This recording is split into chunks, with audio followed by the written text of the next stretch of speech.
Hi, I'm Luciana Nascimento. I'm an artist from Brazil. I work as an artist professionally for nearly a decade, and I'm been working with games for 6 years.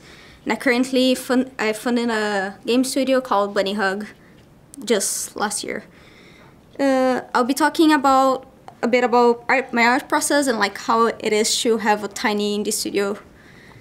And yeah, I will be using as an example for my art process Wargroove, which I released with Chucklefish last year.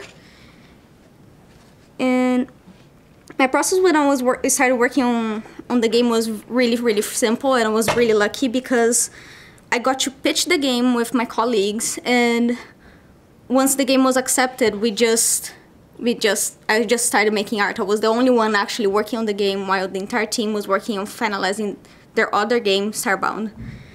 As an artist, I jumped directly to making a mock-up inspired by Advance Wars, and once I finished it, this is the first mock-up that I did. It was we really liked the art style, but the theme was too close to Advance Wars, and we wanted to differentiate. So I started testing other possibilities as well. As you can see on the bottom corner, I even tested like a pet theme, but in the end, we didn't really want to see the cute pets fighting each other.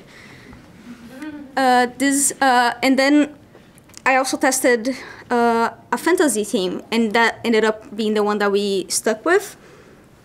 And it was the smoothest experience I ever had in a game pre-production to this day.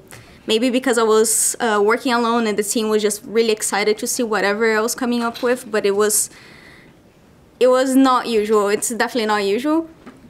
And I think as more people joined the team, the more conventional the path of creating the art for it became. And I'm gonna use as an example the character design for the commanders. This is Mercia. I first started making her by just directly drawing the first portrait that was in the first team that I proposed.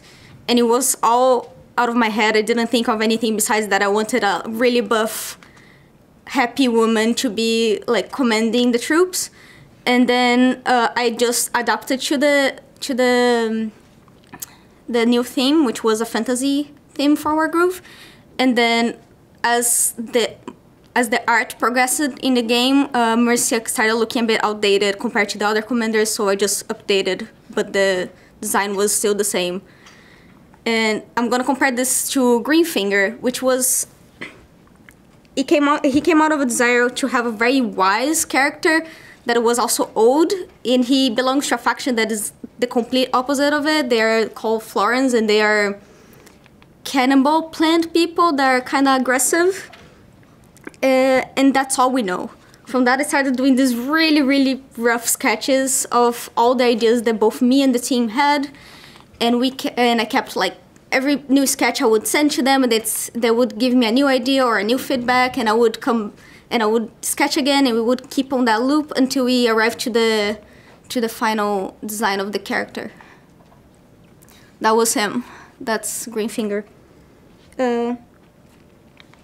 And the difference, I think, the difference between designing Mercia and designing Greenfinger was not only the fact that now I have the process to show to everyone, but also it took 10 times longer, but it was much more fun to develop because everyone got to collaborate, everyone got to have their say on the character, and in the end I think we got a much more fun design, and also we were all much more attached to the character, and we wanted to see how he was going to eventually develop.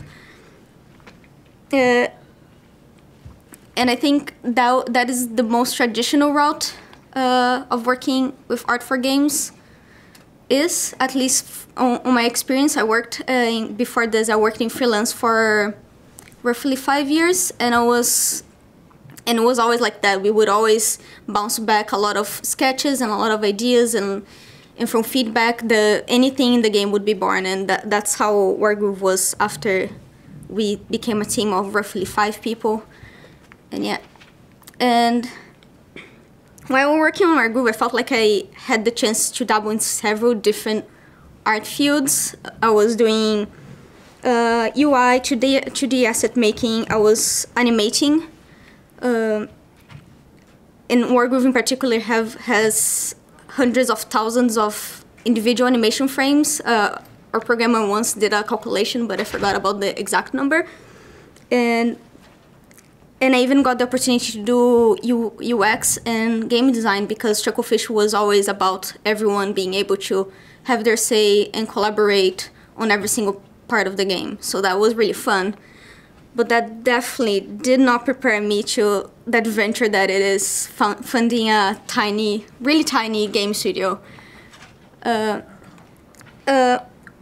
My partner Zach and I founded Bunnyhug after pitching and getting our currently unannounced project fully funded by CodeSync. They're currently located in Newcastle. That happened after several art collaborations between me and my partner. And from those collaborations, we figured out that we could work with each other without wanting to kill each other because we were already living together, but it turned out that working together was really, really fun. And from that, we started trying to venture into freelancing together. And one of the projects that we were working on with a programmer from Sweden got picked up by CodeSync, and they really, really wanted to fund and publish it. But sadly, the project fell through. But that opened the huge opportunity that we had to pitch our own game. They were really enchanted by the art that we were doing, so that was a very unique opportunity as well. And once we founded the project, the game studio, I found out that I need to wear a lot of hats while working on it. I started with concept art, character design, and world building, which was already my goal when I started working in games. I went to a concept art school in Toronto, and I also went for an animation university, so I could learn the whole pre-production process since we didn't have a games university in Brazil back when I started. And I also started focusing more on UI and UX, which I was doing a lot of for the other games that I worked on, but we noticed that we could not afford to hire a UI and UX artist, and I decided to have to study that a lot. Even though I already have been doing it for every single game that I worked thus far, I feel like at this point I could not make any mistakes on it, since it influences game design so much. And I'm also doing art direction and visual development. That surprisingly has been the easiest part of the job so far, because I'm working with my partner and we have experience working together, and the team is very excited about anything that we have been putting out, which is a very unique feeling. And also, I have started to doing administration and being assistant producer, and also I started doing accounting, which is also very, very nerve-wracking. I'm usually a ball of anxiety, and thinking that I have responsibility over my teammates receiving their salaries and like making sure everyone is on track it's very scary, but it's also being like a good challenge. I hope I don't screw up on it.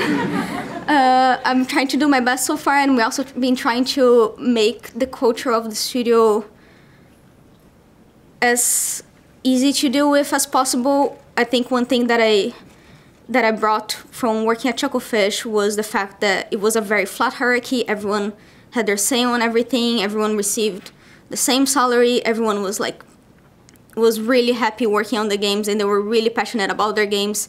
And also, we had no crunch, and I want to bring all of that to Bunnyhug. I don't want to ever have to crunch. I think if we got out of track, we gotta deal with it and not wear out the people that are working with us.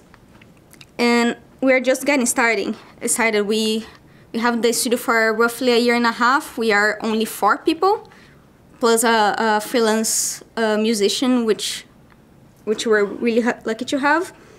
Has been very scary, but I'm really, really excited to see and to announce the game that we've been working with. And I think more importantly, from my experience so far creating art for games and working in games has been the fact that the people that I'm actually working with, they have brought me so much and they have been teaching me so much. And sometimes I'm more excited about the team itself than the project I'm working on. Yeah. That's it.